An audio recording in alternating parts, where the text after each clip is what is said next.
नमस्कार, मैं हृदय कुमार प्रवीण चंपा साहब सबका स्वागत करता हूं। और आवेदन नहीं करने पर क्या होगा, योगदान नहीं करने पर क्या होगा और तीन ही विकल्प चुनने पर कौन सा खतरा है, बस इन तीन प्रश्नों पर हम चर्चा इस वीडियो में करेंगे। तो चलिए, अगर आप मेरे चैनल पर नए हैं तो मेरे चैनल को सब्सक्राइब जरूर कीजिएगा, बेल आइकन जरूर दबाइएगा। अगर आपको वीडियो अंत तक अच्छा लगे तो कम से कम अपने मित्रों को शेयर जरूर कीजिएगा, ताकि आपका लाइक शेयर कमेंट करना ही इस वीडियो की सार्थकता है। आइए, सबसे पहला जो क्वेश्चन है वो आपके मन में भी चल रहा होगा कि आवेदन नहीं करने पर क्या होगा। मार्गदर्शन तो जारी कर दिया गया है। अब हमारे कुछ शिक्षक कह रहे हैं कि सक्षमता एक जो भर दिए तो गलती कर दिए, अगर एक न भर करके दो भरे रहते तो सजग हो जाते और हम डीवीडी डॉक्यूमेंट वेरिफिकेशन ही नहीं कराते तो हमारा ट्रांसफर पोस्टिंग जबरिया सरकार नहीं कर पाती। आइए इस विषय पर चर्चा करते हैं कि आवेदन नहीं करने पर क्या होगा। देखिए, आपको सबसे पहले उस मार्गदर्शन में है कि राज्य के सरकारी विद्यालय में कार्यरत सक्षमता उत्तीर्ण, बाकी किसी के लिए नहीं है। बीपीएससी टीआर 1 टीआर 2 के लिए नहीं है, नियमित के लिए नहीं है, 34,540 के लिए नहीं है और नियोजित के लिए भी नहीं है। ये है तो किसके लिए, जो विशिष्ट बनने जा रहे हैं उन्हीं के लिए। यानी सक्षमता उत्तीर्ण स्थानीय निकाय के सभी शिक्षकों को अपने स्वयं के टीचर आईडी से इस शिक्षा कोष पोर्टल पर लॉगिन कर स्थानांतरण पदस्थापन हेतु तो विकल्प भरना अनिवार्य है। यानी विकल्प हर हाल में आपका भरना अनिवार्य है। यदि आप विकल्प नहीं देने की स्थिति में, अगर आप विकल्प नहीं देते हैं, है ना, आवेदन नहीं करते हैं, तो विकल्प नहीं देने की स्थिति में उनके वर्तमान पदस्थापन स्थान को, वो चाहे आप किसी जिले से हो, वर्तमान में जो आपका पदस्थापित जो स्थान है यानी उसके जिला को गृह जिला मानकर आपका ट्रांसफर बिहार के किसी भी जिला में कर दिया जाएगा। यानी आप मान लीजिए कि आप एक जिला में हैं तो किसी भी 37 जिला में आपका ट्रांसफर पोस्टिंग कर दिया जाएगा। यानी आवेदन नहीं करने पर क्या हो रहा है, आवेदन नहीं करने पर आपका ट्रांसफर जबरिया किया जा रहा है, कहीं भी कर दिया जाएगा अगर अपनी प्रायोरिटी नहीं देते हैं तो। दूसरा जो प्रश्न है कि योगदान नहीं करने पर क्या होगा, इस पर हम बाद में चर्चा करेंगे। और तीसरे प्रश्न को पहले ले लेते हैं कि तीन ही विकल्प चुनने पर कौन सा खतरा है, और ये सभी शिक्षकों के लिए है। वो चाहे हमारे कहने का मतलब ये है कि जो रोगग्रस्त हो, विधवा हो या परित्यक्ता हो या पुरुष हो या महिला हो, इन सभी शिक्षकों के लिए हम कैसे विकल्प का चयन करेंगे, तीन ही विकल्प चुनने पर कौन सा खतरा है। तो इसलिए इन सभी शिक्षकों के लिए महत्वपूर्ण है, तो प्लीज़ वीडियो को स्किप मत कीजिएगा, अंत तक देखिएगा, क्योंकि ये बहुत ही महत्वपूर्ण विषय है कि तीन विकल्प, ठीक है, कहा जा रहा है 10 विकल्प दिया गया है लेकिन तीन विकल्प अनिवार्य किया गया है। तो हम इसमें इस महत्वपूर्ण विषय पर विशेष रूप से हम अध्ययन करेंगे। चलिए, तो आवेदन नहीं करने की स्थिति में हम समझ गए कि जबरिया ट्रांसफर होगा। अब आइए बात कर लेते हैं कि विभागीय संकल्प संख्या इतना कि 10 विकल्प देने का अवसर होगा और 3 विकल्प अनिवार्य किया गया है। अब बात कर लेते हैं, जब 3 विकल्प, जो हमारे पुरुष है तो 3 अनुमंडल, महिला है तो 3 पंचायत, प्रत्यक्ष है 3 पंचायत, हमारे असाध्य रोग से ग्रसित है अपने ही पंचायत में, उनके लिए तो कोई दिक्कत नहीं है।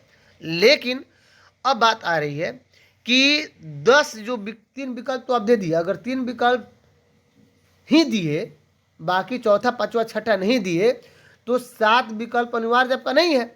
लेकिन अगर 3 विकल्प दिए हैं और उसमें अगर रिक्ति नहीं रहती है तो आपका पदस्थापन सॉफ्टवेयर के माध्यम से कहीं भी, यानी उस जिला में या निकटतम जिला में, देखिए ध्यान दीजिए, उस जिला में या निकटतम जिला में आपका ट्रांसफर पोस्टिंग हो जाएगा।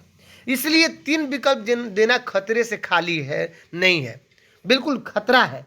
तो इसलिए 3 से अधिक विकल्प दें, मेरा आप सुझाव लीजिएगा। अगर आप भर रहे हैं तो 3 से अधिक विकल्प देंगे, जरूर 6, 7, 8 देंगे, क्योंकि 3 विकल्प में अगर रिक्ति नहीं रहेगी तो कह रहा है कि सॉफ्टवेयर के द्वारा उन्हें उस जिला में, हो सकता है उसी जिला में आपको मिल जाए या उस जिले के बाहर निकटतम जिला में आपका पदस्थापन कर दिया जाएगा। जिससे अगर मोतिहारी में अगर 3 अनुमंडल दिए हैं, अगर उसमें नहीं हुआ तो बेतिया के 3 अनुमंडल में कहीं भी भेज देगा।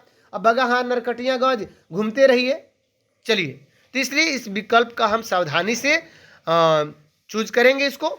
आइए, और कैसे इसमें समझा रहा है, इसमें कह रहा है कि कोई भी शिक्षक या शिक्षिका द्वारा स्थानांतरण पदस्थापन हेतु दिए गए प्रथम विकल्प की इकाई के विद्यालयों में रिक्ति नहीं रहने की स्थिति में, यानी 10 विकल्प देना है, मान लीजिए आपने 3 ही विकल्प दिया, खतरा क्या होगा देखिए। स्थिति में उनके द्वारा दिए गए क्रमशः अन्य विकल्प के इकाइयों के विकल्प में उपलब्ध रिक्ति के आधार पर विद्यालय आवंटन हेतु सॉफ्टवेयर के प्रावधान किया गया है। यानी अगर फर्स्ट प्रायोरिटी तो सेकंड में, अगर सेकंड में भी आपको पदस्थापन हुआ तो थर्ड आपका जो चॉइस है, और संयोग से अगर थर्ड ही किए हैं तो जिला भी चेंज हो सकता है आपका, इसलिए विकल्प अधिक दें। अगर चौथा है, पांचवा है, छठा है, सातवां है, आठवां है तो उसको ये प्रायोरिटी में लेकर के करेगा, जिसमें भी हो जाए आपका चौथा में नहीं हुआ, पांचवा में हुआ, पांचवा में नहीं हुआ, छठा में हुआ, सातवां विकल्प में हो गया, आठवां विकल्प में हुआ, दिए रहेंगे 10 विकल्प तब ना। लेकिन ये 100% है कि 10 विकल्प दिए रहेंगे तो आपका होगा। हालांकि इसमें यह भी कह रहा है कि अगर 10 विकल्प में भी आपका नहीं होता है तो आपके बगल के जिले में या बगल के अनुमंडल में कर दिया जाए, किसी दूसरे विकल्प में कर दिया जाएगा। अब आइए इसकी हम चर्चा कर लेते हैं कि उदाहरण ले रहा है कि किसी महिला शिक्षिका द्वारा दिए गए प्रथम विकल्प के पंचायत या नगर निकाय के आधार पर सर्वप्रथम उस पंचायत या नगर निकाय के विद्यालयों में उपलब्ध रिक्ति के आधार पर सॉफ्टवेयर के माध्यम से विद्यालय आवंटित किया जाएगा। यदि प्रथम विकल्प की इकाई अंतर्गत विद्यालय आवंटित नहीं होता है तो द्वितीय विकल्प के पंचायत नगर है ना विद्यालय में उपलब्ध रिक्ति के आधार पर विद्यालय आवंटित किया जाएगा, और यह क्रम तब तक जारी रहेगा जब तक कि दिए गए सभी विकल्प समाप्त नहीं हो जाते हैं। अगर 10 विकल्प समाप्त हो गया तो अभी आपको हर हाल में आपका ट्रांसफर पोस्टिंग होगा, यानी 11वां जो आप नहीं दिए रहेंगे उसमें भी हो सकता है। इस तरह की बात इसमें की गई है। आइए बात कर लेते हैं 4 नंबर कि शिक्षक शिक्षिका द्वारा दिए गए किसी विकल्प की इकाई के विद्यालयों में रिक्ति की अनुपलब्ध है, यानी 10 विकल्प दिए और उसमें अगर आपका नहीं हुआ तो बहुत ही महत्वपूर्ण यहाँ पढ़ने जा रहा हूं कि अनुपलब्धता के कारण विद्यालय आवंटित नहीं होने की स्थिति में उक्त इकाई से एक स्तर के ऊपर की इकाई, जैसे मान लिया आपने पंचायत में दिया है, पंचायत में अगर आपका नहीं हुआ 10 गो तो किसी भी प्रखंड में आपको भेज दिया जाएगा। अगर प्रखंड में नहीं हुआ तो अगर प्रखंड चुने हैं तो अनुमंडल में भेज दिया जाएगा। अगर 3 अनुमंडल दिए हैं नहीं होता है तो आपको जिला में भेज दिया जाएगा। इस तरह वरीयता का क्रम है। देखिए बहुत ही महत्वपूर्ण है, इसलिए 3 विकल्प खतरा से खाली नहीं है, बिल्कुल खतरा है, इसलिए 3 से ज़्यादा विकल्प देना अनिवार्य है। आप जरूर देंगे, मेरा सुझाव मानेंगे। आइए आगे देख लेते हैं। किसी महिला शिक्षिका द्वारा दिए गए पंचायत नगर निकाय के सभी 10 विकल्प के आधार पर उन्हें रिक्ति की अनुपलब्धता के कारण विद्यालय आवंटित नहीं हो पाता है। महिलाओं के लिए भी या रोगग्रस्त की भी स्थिति में आ सकता है कि ऐसी स्थिति में पंचायत नगर निकाय के ऊपर की इकाई तथा प्रखंड के दिए गए क्रम के आधार पर विद्यालय आवंटन की प्रक्रिया की जाएगी। यानी शिक्षकों के लिए तो प्रखंड, जिला, अनुमंडल, जिला कहीं भेज रहा है, लेकिन महिलाओं को कह रहा है कि उनके अगर पंचायत में नहीं हो तो प्रखंड स्तर पर उनका कहीं भी ट्रांसफर कर दिया जाएगा। तो अभी तक ये आपको वीडियो अच्छा लगा हो तो प्लीज़ कम से कम शेयर जरूर कीजिएगा, लाइक कमेंट जरूर कर दीजिएगा। अगर नए हैं तो प्लीज़ मेरे चैनल को सब्सक्राइब जरूर कीजिएगा और बेल आइकन जरूर दबाइएगा। तो चलिए, चूँकि आगे बहुत कुछ हमें समझना है, उस पर हम चर्चा करेंगे कि यह प्रक्रिया बहुत ही महत्वपूर्ण। यहाँ पे देखिए 5 नंबर की यह प्रक्रिया स्थानांतरण पदस्थापन हेतु आवेदन करने वाले सभी शिक्षकों शिक्षिकाओं के विद्यालय आवंटन तक जारी रहेगा। यानी जब तक आपका विद्यालय आवंटन नहीं होता है, चाहे 10 विकल्प में भी अगर नहीं होता है, 11वां, 12वां, 13वां, कहीं मैंने रेंडमाइज किया जाएगा, आपको दिया जाएगा हर हाल में। अब आइए, ये जो आपकी बात खत्म हो गई, लेकिन हमारा एक प्रश्न अधूरा रह गया, जो हमने इसमें कहा है कि योगदान नहीं करने पर क्या होगा। महोदय, योगदान नहीं करने पर तो मान लीजिए आपने आवेदन दिया ट्रांसफर पोस्टिंग के लिए, आपका ट्रांसफर पोस्टिंग हो गया। अब योगदान जो करने की बात है वो आपको योगदान करना है कब, मैं बता दे रहा हूं, 1 से लेकर के 7 जनवरी के बीच में आपको योगदान करना है 2025 में।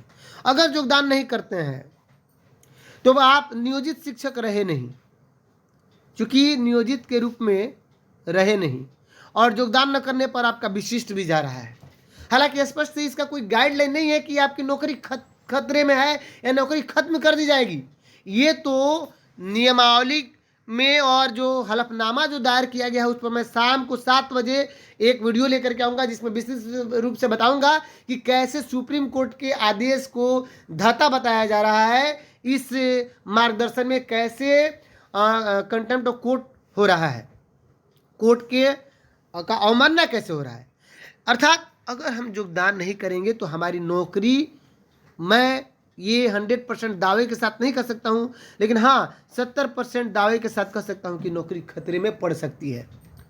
हालांकि ऐसी भी परिस्थितियाँ हमारे शिक्षकों के साथ आई हैं जो क्या हुए हैं, सस्पेंड हुए हैं, बर्खास्त हुए हैं, और बर्खास्त के बाद बहुत ऐसी शिक्षिका हैं जो बिहार में जो हाई स्कूल की जो अध्यक्षा बनी थी या सचिव, तो उन्होंने कोर्ट से जाकर के नौकरी छीना। तो नौकरी छीनने की बूता तो शायद विभाग में नहीं है, लेकिन मैं ये कह रहा हूँ कि योगदान नहीं करने पर एक तो हमारा हम रहने से गए, नियोजित भी नहीं रह पाए, क्योंकि विशिष्ट के लिए हम सक्षमता दे दिए और विशिष्ट में योगदान नहीं करते हैं तो विशिष्ट भी नहीं बन रहा है, तो हम कहाँ रहेंगे। यानी हमारे ऊपर हो सकता है कि डीओ डीपीओ योगदान नहीं करने पर स्पष्टीकरण निकाले, कार्रवाई के लिए अग्रसर करे कि जब ये योगदान नहीं करे हैं तो इनकी नियोजन इकाई मतलब इनका क्या नियोजन ही समाप्त किया जाए। इस तरह की प्रक्रिया भी ला दी जा सकती है, क्योंकि विभाग की मंसूबा नियोजित शिक्षकों के लिए या विशिष्ट शिक्षकों के लिए अच्छी नहीं है, कहीं से भी नहीं है। तो विभाग किसी भी स्तर पर जा सकता है, इसलिए सोच समझकर कदम उठाएं, है ना। और मिलते हैं नेक्स्ट वीडियो में। अगर ये वीडियो आपको अच्छा लगा हो तो सबसे अधिक इसे शेयर कीजिए। अगर आप मेरे चैनल पर नए हैं तो फिर मेरे चैनल को सब्सक्राइब जरूर कीजिएगा, बेल आइकन जरूर दबाइएगा, क्योंकि आपका लाइक शेयर कमेंट करना इस वीडियो की सार्थकता है। आप सभी मित्रों का भरपूर प्यार मिल रहा है। मिलते हैं नेक्स्ट वीडियो में, तब तक के लिए थैंक यू।